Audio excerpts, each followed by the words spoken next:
Hello दोस्तों, आप देख रहे हैं T code Indian static GK के सीरीज में। आज हम शुरू कर रहे हैं लेक्चर 1 को, जिसका नाम हमने रखा है India's state and their capital. देखिए, इसके अंतर्गत 3 टॉपिक के बारे में हम डिस्कस करने वाले हैं। बेसिक नॉलेज ऑफ इंडिया के बारे में, जिसमें हम जानेंगे कि भारत को और कौन कौन से नाम से जाना जाता है। भारत की फिजिकल बाउंड्री के बारे में हम डिस्कस करेंगे कि भारत के आसपास कौन कौन से देश हैं, कौन कौन सी सागर है, कौन कौन सी खाड़ी है, इसके बारे में। दूसरा टॉपिक है Indian state and their capital with nickname, Bharat के राज्य और उनकी राजधानी। जैसे कि आंध्र प्रदेश भारत का एक पहला ऐसा राज्य है जिसकी 3 राजधानी है। निकनेम के बारे में हम बात करेंगे। मान लीजिए कि जयपुर है, जयपुर को पिंक सिटी के नाम से जाना जाता है। अमृतसर को गोल्डन सिटी के नाम से जाना जाता है। तीसरा टॉपिक है हमारा chief minister of Indian state. Bharat के राज्य में अभी कौन कौन चीफ मिनिस्टर हैं, उसके बारे में भी हम जानेंगे। तो चलिए शुरू करते हैं और सबसे पहले बात करते हैं बेसिक नॉलेज ऑफ इंडिया के बारे में। देखिए, यहाँ पे जैसा कि मैंने कहा था, सबसे पहले बात कर लेते हैं भारत को और कौन कौन से नाम से जाना जाता है। Many names of India, India के बहुत सारे नाम हैं। जो सबसे प्राचीनतम नाम है, सबसे पुराना नाम है, वो है मेलुहा। इस शब्द का जिक्र मेसोपोटामिया के ग्रंथ में किया जाता है। मेसोपोटामिया अभी का इराक और जो उसके आसपास कंट्री है, उससे आप समझ लीजिए। तो इस ग्रंथ में मेलुहा शब्द का जिक्र किया जाता है भारत के लिए। बेसिकली इंडस वैली सिविलाइजेशन यानी कि सिंधु घाटी सभ्यता के लिए इस शब्द का प्रयोग किया जाता है। तो सबसे प्राचीनतम नाम क्या हो गया? मेलुहा। दूसरा आपका नाम है भारत या फिर भारतवर्ष। सबसे फेमस नाम है, हमारे संविधान में भी इस नाम का जिक्र किया हुआ है हमारे देश के लिए। पुराण में जिक्र होता है भारत शब्द का एक भूमि के तौर पे, एक ऐसी भूमि जिसके दक्षिण में क्या है? समुद्र है और जिसके उत्तर में बर्फ है। दक्षिण में समुद्र और उत्तर में बर्फ के बीच में जो भूमि है, उसको भारत के लिए जिक्र किया गया है। ठीक है, जमीन के लिए जिक्र किया गया है, जिसका नाम यहाँ पे भारत बताया गया है। तीसरा नाम है आर्यवर्त। देखिए, इस शब्द का जिक्र मनु स्मृति में किया गया है। आपको पता होगा कि मनु दुनिया के पहले व्यक्ति कहे जाते हैं। तो उनके द्वारा जो भी ग्रंथ को लिखा गया, उनसे रिलेटेड जो भी ग्रंथ है, उसको मनु स्मृति कहा जाता है। तो मनु स्मृति में ही आर्यव्रत शब्द का जिक्र है। इसका जिक्र भूमि के तौर पर किया गया है। इंडो आर्यंस के द्वारा जिस जिस भूमि को ऑक्यूपाइड किया गया, उसे आर्यव्रत कहा गया था। चौथा नाम है जम्बू द्वीप। देखिए, यहाँ पे जम्बू का मतलब है जामुन। जम्बू द्वीप शब्द का प्रयोग जो है भारत के लिए वैदिक शास्त्र में मिलता है। अभी भी बहुत सारे ऐसे साउथ ईस्ट एशियन कंट्रीज हैं जिनके द्वारा इस शब्द का प्रयोग किया जाता है हमारे देश के नाम के तौर पे। पांचवा नाम है हिंद या फिर हिंदुस्तान।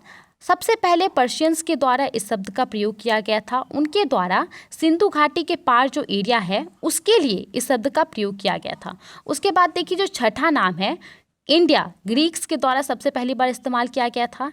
यहाँ पे पर्शियंस के द्वारा जो हिंद शब्द का इस्तेमाल किया गया था, उसी को ट्रांसलेट करके इन्होंने यहाँ पे इंडस लाया और इंडस से फिर इंडिया कहलाया। ठीक है, तो ग्रीक्स के द्वारा सबसे पहले इंडिया शब्द का जो है प्रयोग किया गया था। तो यहाँ पे हमने 6 नाम के बारे में डिस्कस किया। क्या क्या था वो? मेलुहा सबसे प्राचीनतम नाम, भारत जो कि हमारे संविधान में मेंशन किया हुआ है, आर्यव्रत जो कि मनुस्मृति में जिसका जिक्र किया हुआ है, जम्बू द्वीप जो कि हमारे पुराण में जिसका जिक्र किया हुआ है, वैदिक शास्त्र में जिक्र किया हुआ है, हिंद हिंदुस्तान पर्शियंस के द्वारा सबसे पहले इस्तेमाल किया गया था, और इंडिया ग्रीक्स के द्वारा सबसे पहले इस्तेमाल किया गया था। ठीक है, तो ये यहाँ पे नाम हो गया। अब हम बात कर लेते हैं फिजिकल बाउंड्री के बारे में। देखिए, सबसे पहले तो फिजिकल बाउंड्री से हम समझते क्या हैं। भारत के आसपास भारत को जो जो देश, जो जो सागर, जो जो खाड़ी अलग करती है, सेपरेट करती है, वो क्या हो गई? फिजिकल बाउंड्री हो गई। फिजिकल बाउंड्री में देखिए, सबसे पहला सवाल तो यही बनता है कि हमारा देश एशिया में लोकेट करता है। तो एशिया में कहाँ पर हमारा देश लोकेट करता है? साउथ एशिया में। ठीक है, साउथ एशिया में हमारा देश लोकेट करता है। हमारा देश एरिया वाइज दुनिया का 7वां सबसे बड़ा देश है और जनसंख्या वाइज दूसरा सबसे बड़ा देश है। सबसे पहला कौन है? तो सबसे पहला है चाइना। ठीक है, 1.39 बिलियन हमारे देश की जनसंख्या है।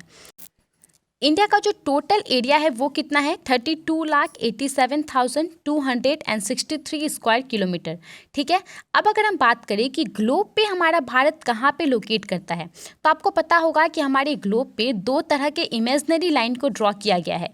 जो लेटा लेटा हुआ लाइन है, इस तरीके से, वो लैटिट्यूड कहलाता है, और जो लॉन्ग लॉन्ग लाइन है वो लॉन्गिट्यूड कहलाता है।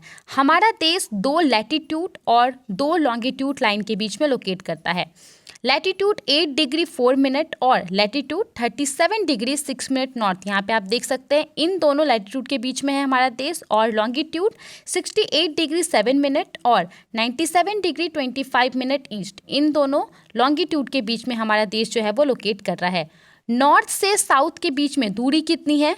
3214 किलोमीटर। ये नॉर्थ हो गया और ये साउथ हो गया, इसके बीच का जो टोटल डिस्टेंस है वो कितना है? 3214 किलोमीटर। ईस्ट से लेकर के वेस्ट तक का जो टोटल डिस्टेंस है वो कितना है? 2933 किलोमीटर।